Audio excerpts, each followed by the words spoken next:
যেমন মামা তেমন ভাগ্নে। গোপালের মামা একদিন গোপালকে হাসতে হাসতে বললে, ওরে গোপাল, তোর চেহারা দিন দিন ভূতের মতো হয়ে উঠছে রে, এটা কি খেয়াল করে দেখেছিস? গোপাল মুচকি হেসে বললেন, কি করব বলো, শাস্ত্রেই তো আছে নরানাং মাতোপলক্রম, অর্থাৎ মাতুলের ধারায় তো ভাগ্নেই পায়। তাহলে বুঝুন, আপনি আপনার মাতুল যেমন, আমিও তেমন হতে পারলাম তো। হাসতে গিয়ে মাতুল ভ্রু কুঁচকে নিজের দিকে তাকান।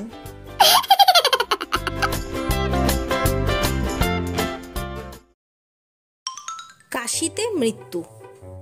গোপাল মাঝে মাঝে হাত দেখে। এক বৃদ্ধ ভদ্রলোক তার ছেলেকে সঙ্গে করে গোপালের কাছে হাত দেখাতে গিয়েছিল।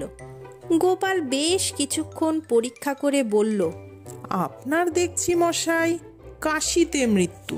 বৃদ্ধ ভদ্রলোকের কয়েকদিন পরে কেশে কেশে রক্তবমি করে অনেক কষ্ট পেয়ে মারা গেলেন। শ্রাদ্ধের পরে মৃত ব্যক্তির ছেলে গোপালের কাছে গিয়ে বললে, আপনি বলেছিলেন আমার বাবার কাশিতে মারা যাবেন, কিন্তু আমার বাবা কিছুদিন আগে যে কেশে কেশে রক্তবমি করে মারা গেলেন, আপনার কথা সত্যি হলো না। মৃত ব্যক্তির পুত্রের কথা শুনে গোপাল বললে, আমার গণনা মোটেই ভুল হয়নি, তোমাদের বুঝতে ভুল হয়েছে।